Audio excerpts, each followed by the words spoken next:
I'm going to say this fast, because the first 3 seconds are the only ones some people hear. I dragged a stranger out of a burning car with my bare hands. By sunrise, black SUVs were crawling down our dirt road, and microphones were in my face. The man bleeding on my pillow turned out to be a billionaire prince, and by the time I learned his name, it was already too late to back away. The night started simple, the kind of quiet that makes crickets sound like a choir. I was walking home from the clinic thinking about our broken generator and the inhalers we didn't have, when a scream of metal cut the air. One headlight spun like a wild star, and a luxury car folded itself around a pine. There wasn't time to think. I ran, grabbed the door, pulled until my wrist popped nothing. I smashed the window with a branch, reached in glass, slicing my arm. He flinched, voice raw and deep. "No hospital. Hide me. Promise." Sirens far away, smoke in my chest, his hand crushing my wrist like we were already bound. "If it were you, what would you have done?" I hauled him out, and the car blew a breath. Later, heat slapping my back, sparks burning the ends of my hair. His eyes opened for half a heartbeat, dark, steady like somebody who gives orders to crowds. Then he went under again. I lashed 2 boards with rope, threaded my grandmother's torn sheet, and dragged him inch by inch, heels carving ruts in the dirt.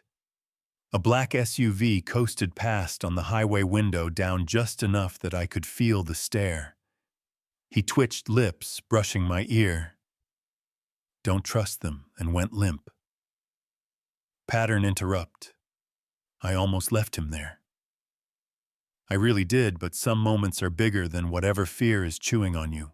We got him to our little clapboard house with the tin roof that turns rain into music. Grandma Mabel took one look and shook her head. "Child, you dragged a storm into this house." We rolled him onto my bed, oil lamp giving us a circle of amber against a world I didn't recognize anymore. I cut away his shirt, cleaned the glass, stitched a gash with fingers shaking so hard I had to grit my teeth. Even unconscious, he was infuriatingly beautiful. Sculpted cheekbones, a mouth set like he'd win arguments in his sleep, a chest that had never seen a day of carrying water. He woke halfway through, tried to push himself up, hotel. "I'll pay you." I snorted, knotting the stitch. "You can't stand. You'll do what I say until I'm sure you won't die." His gaze slid over my room. The peeling wallpaper, the shelf of medical textbooks, the vision board over my desk, where I'd pinned a proper clinic like a prayer. And he said it quiet, but certain, "You want more than this life." I followed his eyes and saw my journal sitting open, my dumb mistake lists and sketches and numbers. "You read that?" "You left it open," he said. Not sorry, not smug, just the kind of man who never asks permission, and I could feel the old anger rise, the kind that never quite leaves women like me alone. Kayla showed up without knocking like she always did, perfume first. She leaned in the doorway, eyes bright, and saw him in my bed. "Well, well. Did the saintly Naya finally bring home a man? He was in an accident," I said, ears burning. She grinned at him. "You okay, handsome?" He gave her that crooked, almost smile men practice in mirrors, and I hated how it poked at something in me. "Enough," I snapped. "He needs rest." She left with a wink that wasn't for me, and I should have paid attention to how long she stood on the porch afterwards, scrolling her phone. By morning, the whispers had outrun the sun. In small places, people know everything, and half of it isn't true, but it still sticks. I walked to the clinic, and mothers hushed their kids, deacons' wives traded looks over the tops of their hymn books. Chief Otis waited on the porch, hat in both hands, voice like a doorframe. "People are talking, Nia," he said. "You brought a stranger into your home, and no one knows who he is." I told him he was my patient. He told me good girls lose reputations faster than rain washes out a road. I swallowed it like a pill that didn't go down.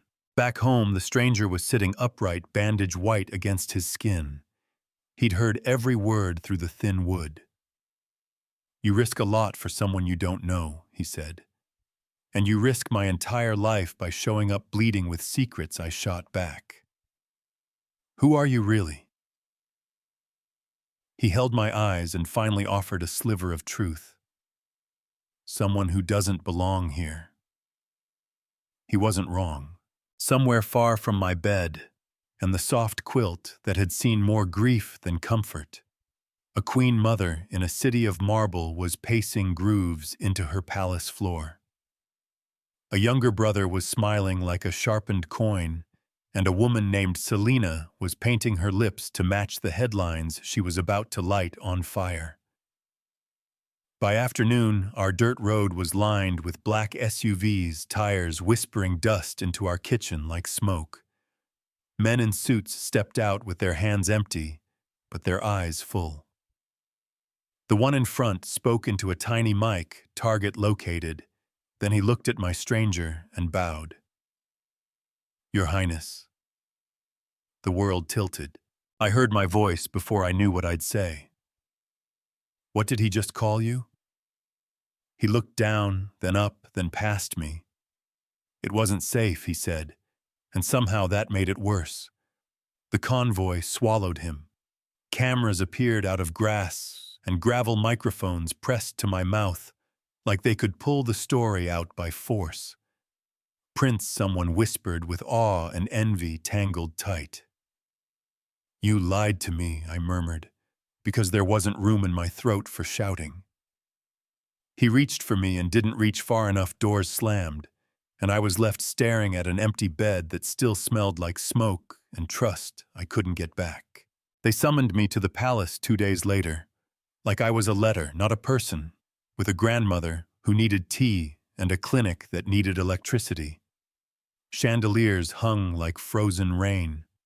People wore money like skin. Selena floated in red silk, smile sharpened to a point. "Did you practice nursing in your chicken coop?" Laughter landed in my lap like ash. I kept my fork steady and said the only thing I had, saving a life isn't overwhelming. It's my job. Chairs scraped one sound like a gunshot. He stood. The man who hid his name in my house slammed his hand on a table worth more than our clinic and said, "Enough." He told them I dragged him from fire when death already had his hand on him. He told them to respect me or answer to him. Pattern interrupt. Sometimes the person who breaks your heart is the first one to defend it when the world tries to rip it out. We walked the gardens that night, jasmine sinking into stone, everything too beautiful to hold. He said I didn't bow, that I stood, and that's why he couldn't stop looking. I told him belonging isn't something you hand to people like a party favor. He leaned in, and for a long breath, I forgot how to speak. Of course, Selena appeared in the archway at that exact second, timing right. Then the twist. And I mean a real one, the kind that flips your stomach even when your feet are planted. We danced at a gala because he asked me to. Yes, that happened me in borrowed silk, him with his hand steady at my back. And halfway through the song, screens around the room lit up. Headlines. Photos from our village no paparazzi could have taken. Pages from my journal. The words marched like evidence. Ambitious nurse targeted the prince's secret plans for royal-funded clinic. The laughter in the room changed flavor. I tasted metal. I heard Kayla's voice in my head. She had stood by my bed, then by my porch, then by her phone, and now here I was, stripped in public by the girl I would have given my last aspirin to. "Do you think that's fair?" I ran. He followed. He found me staring at a version of myself I didn't recognize in a gold-framed mirror, told me to breathe, told me he'd find the leak and rip it out. The detective with the tired eyes showed up with a folder that felt heavier than it looked. Bank transfers, underworld names, photos of twisted metal proof that the crash wasn't an accident. His brother Prince Jabari had ordered the first hit and was shopping for a cleaner second one. The motive was simple and rotten power. Not long after, glass exploded across the great hall like rain. A bullet kissed his shoulder, and I tackled him behind a table, hands pressed to heat and blood, telling him what I'd told him the first night. "You're not dying here. Not tonight." The guards did their job. The assassins bled out on marble that didn't care, and smoke curled into chandeliers that didn't blink. The Queen Mother walked down the steps, and for once her face wasn't made of stone. "You threw yourself over him," she said, "and all I had left was the truth, because I love him, and I won't let anybody take him." He tried to send me away the next morning. Papers and permits guards assigned a neat plan to tuck me back into the place where he'd first found me. "I'm protecting you," he said. "I pulled you from fire," I said. "I stood between your chest and a bullet. Don't you dare decide for me." The silence between us was heavy enough to bruise. News hit like a hammer. Grandma Mabel collapsed. The village doctor was worried she wouldn't see Sunday. I packed a bag with fingers that couldn't find the zipper. He said the roads weren't safe. I said my grandmother raised me. I was going. He said, "If you go, I go."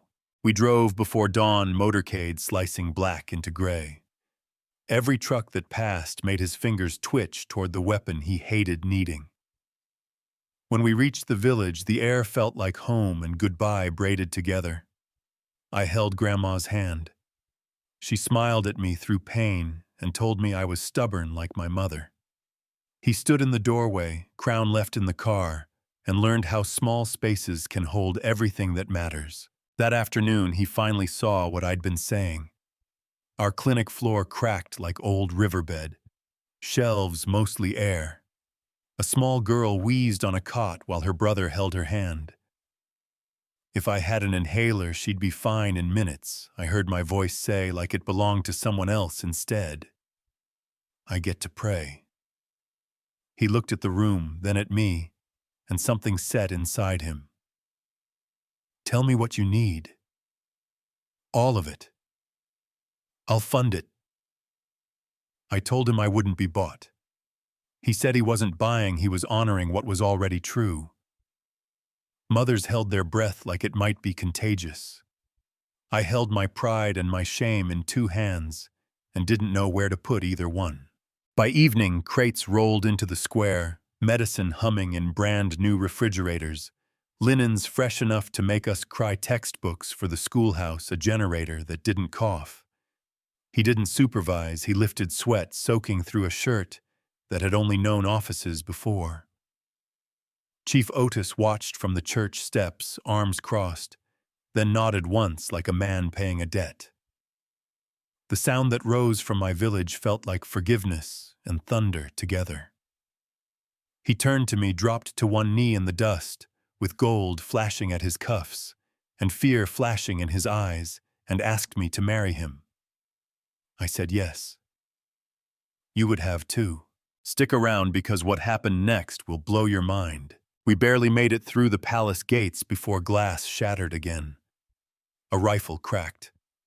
Blood bloomed through his shirt. I pressed my hands to it, shouted until the hall echoed, and the guards returned fire. 2 bodies fell. The detective traced the money to Jabari again, always. The Queen Mother looked at my hands, at her son breathing, because I wouldn't let him stop, and doubt cracked the ice she'd worn like a crown. It didn't last long. They took me from my room that night, clean and quick rope burning my wrists, a bag over my head that smelled like old rain. When I came up for air, the room smelled like salt and rust.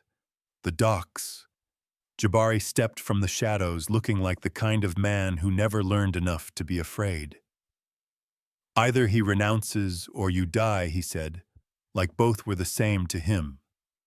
I looked him dead in the eye and said I'd rather die standing than watch you sit on that throne. He laughed. Men like that always laugh until they don't. Dawn came up mean. Malik walked onto those rotting boards without a weapon you could see. Gulls screamed their ugly songs. He raised his hands. "Let her go," he said, and when Jabari told him to renounce, he began to say the words. "This is the part I need you to hold on to. Love that asks you to kneel when you were born, to stand isn't love, it's fear with perfume on it. Don't you dare," I shouted, voice tearing my throat. "Don't you crawl for me. Fight." The wind snatched half of it, and somehow he heard every word. Gunfire. Guards spilling from the shadows behind crates. Marcus yelling commands like a man who sleeps with one eye open. Malik moved like somebody who'd been hunted too long and decided to turn around. He threw a dagger, knocked a rifle into the sea, took a punch that would have dropped most men, and kept going. Jabari grabbed me, blade at my throat, demanded that renunciation a second time in front of everyone, and I stared straight at the man I loved and shook my head. "If you kneel now, you never rise again." He whispered, then we rise together, and hurled the dagger that cut Jabari's arm. Marcus cut my ropes. Jabari pulled a pistol. I grabbed his wrist. The shot went into the boards, and Marcus put a bullet in his shoulder for both of us. The smart mercenaries dropped their guns. The rest got acquainted with the ground. Jabari fled bleeding and promising revenge that the wind didn't need. By noon, the Hall of Ivory was full enough to bend the chandeliers. Ministers stiff as books, nobles clutching pearls. They didn't earn, villagers shoulder to shoulder with market women and palace staff who'd figured out the truth months ago.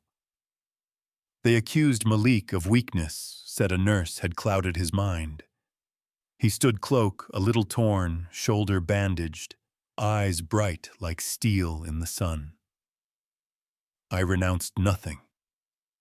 He said, voice steady, those were words under a blade at the throat of the woman I love. Do not mistake sacrifice for surrender. Marcus dropped a folder full of receipts on a table bank. Records and faces and signatures. Selena hair, a mess dress, torn, voice shaking with something like conscience or maybe just self-preservation, told the council what she'd seen. They stripped Jabari's title, seized his fortune, wrote his name out of marble, and sent him into exile with nothing but his temper for company. The Queen Mother rose like a storm, learning it could be rain. She walked to me. I braced for the cut. You defied me, she said. You challenged tradition. You put your body between my son and death. And because of that, I cannot deny your place. She looked at the council. Crown him. Choirs shook glass from old windows. They placed the circle of gold on his head. He stood, didn't look at the crown, long stepped down and knelt to me. The noise that came out of that room sounded like a future starting. I said yes. Again. Months later, we walk into a clinic that hums with refrigerators and hope. The sign says, Johnson Community Health Center, because I wanted our families to see their name on the door before they saw mine on a ring. He doesn't wear the crown when we're there. He carries boxes and loses at soccer to 7-year-olds. Grandma Mabel sits by the window and calls out instructions like a general. Kids cough less. Mothers sleep more. For a minute, you could almost believe this is how it's supposed to be. But here's the part people don't like hearing at the end of a fairy tale. The moral doesn't fit in a neat box. Power decided to love me, then power decided to listen. And that changed everything for us. But what about the nurses whose hands shake over empty shelves with no motorcade in sight? What about the girl who will never drag a prince out of a burning car? Because in her town, the only cars that catch fire belong to people no one will miss. Should medicine depend on who you know, who you pull from wreckage, whether your story trends? Do you think that's fair? Tell me honestly. Would you have taken the money and run, or would you have stood in the square and made him kneel not to you but to a promise. If it were you at the docks, would you have told him to fight even with a blade at your throat? And what would you say to the friend who sold your private words for a headline? I've forgiven a lot, but I still don't know how to forgive that one. You know what I mean? I want the comments messy on this one. Argue with me. Push back. If you think love is the greatest crown, tell me why. If you think it's the prettiest mask power ever wore, say that too. Share your city, share the moment you would have walked away or the moment you would have said yes like I did. And if this story hits something raw, pass it to one person who needs to remember that courage is a muscle you build in the dark, on dirt roads, with your bare hands.